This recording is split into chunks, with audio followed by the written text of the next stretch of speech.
Okay, Frank, number 6 on your list. And this one feels like a special one.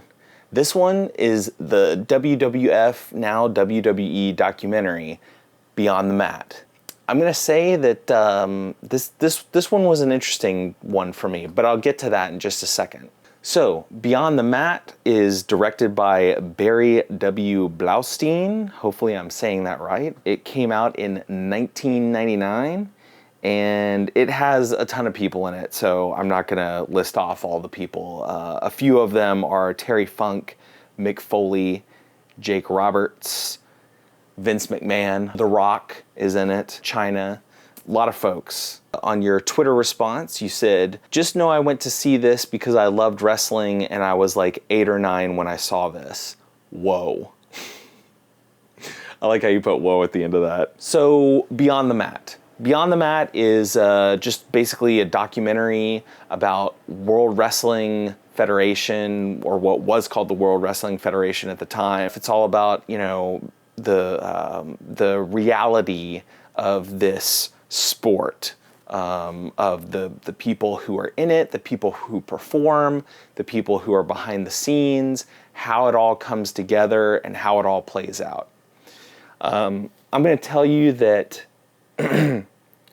I do not watch wrestling. I've never watched wrestling.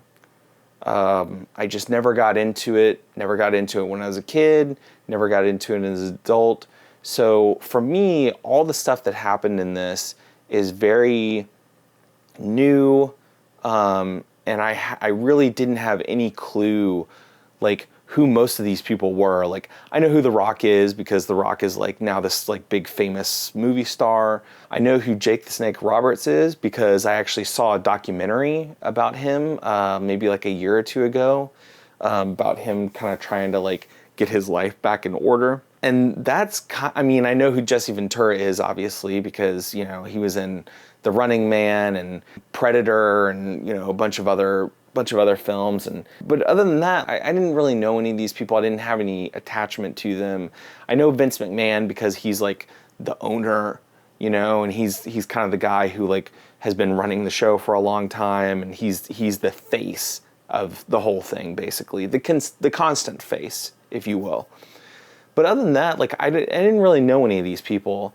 And I'll be honest with you, I was a little, like, I had a little bit of trepidation about watching this because I just don't really have any interest in wrestling. And I didn't know how I was gonna, how much I was really gonna enjoy this. But it was put together very well. Like, you know, Barry Blaustein did a really great job with this documentary. I mean, he really put a lot of effort into it to make you feel what these performers are going through. You can really connect with them in the sense of like they have this thing that they really want to do and they're willing to go to great lengths to do it. Even getting injured, even getting, you know, hurt or whatever. I think that he did a really good job of allowing you as an audience member, whether you enjoy wrestling or whether you do not enjoy wrestling or anywhere you are on that spectrum, to really connect and empathize with all of these characters. There was one interesting sequence where this guy Terry Funk is like, I mean, I guess he was a big deal wrestler at some point in time, and he's retiring, and there's this guy in like the local town that he knows who was also like an ex-wrestler, and Terry Funk goes to the guy and he's like, you're gonna be there, right? And the guy's like, no, I'm not. I forget what he called it, but he was like, I'm not scheduled or whatever. Like, in other words, he's not gonna be doing a match. And Terry's like, oh man, you gotta go. I want you to be there. And they have this long, like, back and forth where he's like, basically says in no uncertain terms, like, I will not be there unless I'm performing, essentially. And finally, Terry kind of like, works out with him, like, well, what about referee? What if I had you as the referee for my match, for like the big match? And the guy, like, finally agrees to do it. And you can tell that it obviously, like, that obviously makes his day. Like, even though he's not going to be in the ring as a wrestler, he's at least going to be in as a referee, and that's a big deal for him. You can feel how that guy feels like his career like got away from him, and he's got a lot of pride about what he's done, and that pride is like getting in the way of him being able to enjoy this friend of his or this acquaintance of his, you know, doing his last show.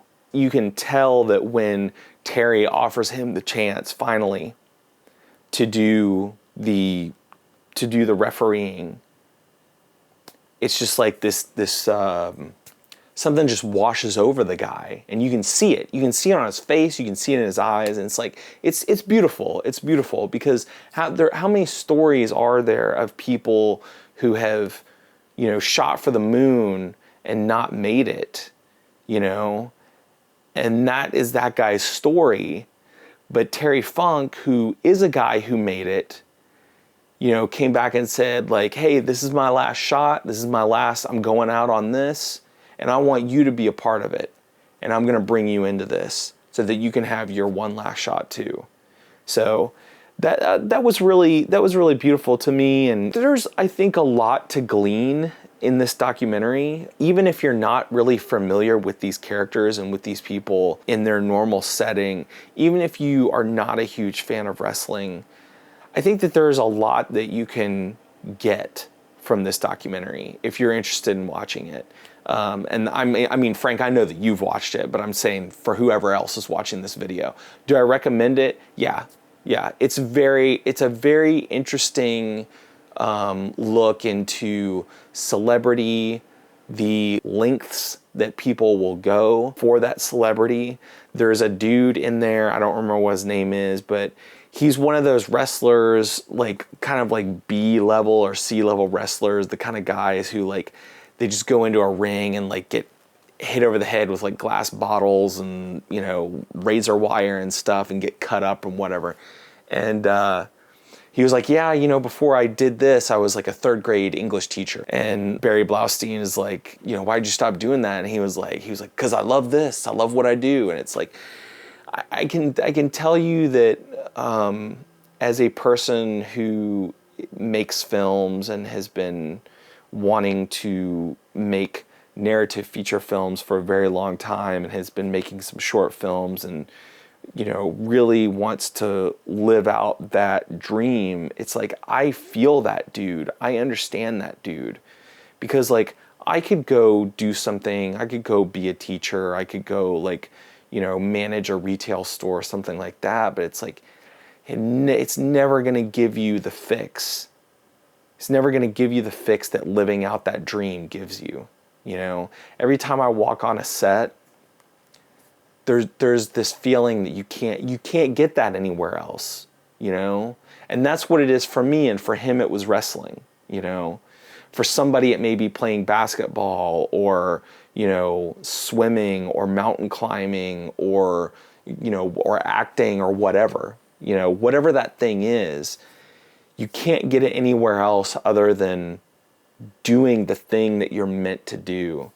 And I think that's what made this documentary so interesting to me, is that's what wrestling and that's what WWF is really all about, is like people, they want to be performers. And, you know, Mick Foley especially like takes all of that so seriously, you know? I never thought that those guys took it that seriously, but he really does. And The Rock, like there's this conversation after the show is over, The Rock has like beaten him. And the idea is that if he gets beaten, he has to retire. That's the narrative. So they beat each other up for a long time. You know, both of them get bloody. The match ends, they both go, they get their showers, they get patched up and whatever. And then they meet each other in the back area of the stadium or whatever. And they're talking about the match, and you know, they're both of them are just sitting there talking about like, oh, I think we did a really good job. Like I think we really like connected with some people and gave them a good show and stuff like that. It's like, that's amazing. You know, it's like that's when you know that you have found that thing that you really want to do in life, is when you care more about what the audience is getting out of it than you care about what you're getting out of it. When the process becomes like, how can I entertain these people versus what can I get out of it? So yeah, would I recommend this movie? Yeah, absolutely. I think it's a really good documentary. The quality of the DVD that I got was like not that great, but I'm sure there's probably like there's probably a Blu-ray of it now with like a really nice HD transfer. But yeah, it's a really great documentary. It has the full spectrum. It has the big, great stories where people have been successful, and they've connected with all these fans. It's got the really like low end, like fall from grace stories. That's the Jake the Snake kind of stuff. It's got everything in it. So I was, like I said, I had trepidation about watching this, but I'm glad I did, because I never would have watched it on my own, and I'm glad you put it on the list. So the next film is one that I'm pretty interested in watching, a little piece called Trespass. We've got William Sadler, Bill Paxton, Ice-T, and Ice Cube. So I'm looking forward to this one. We're going to see how it goes. So, all right, Frank, and anybody else who's watching, until next time, see you later.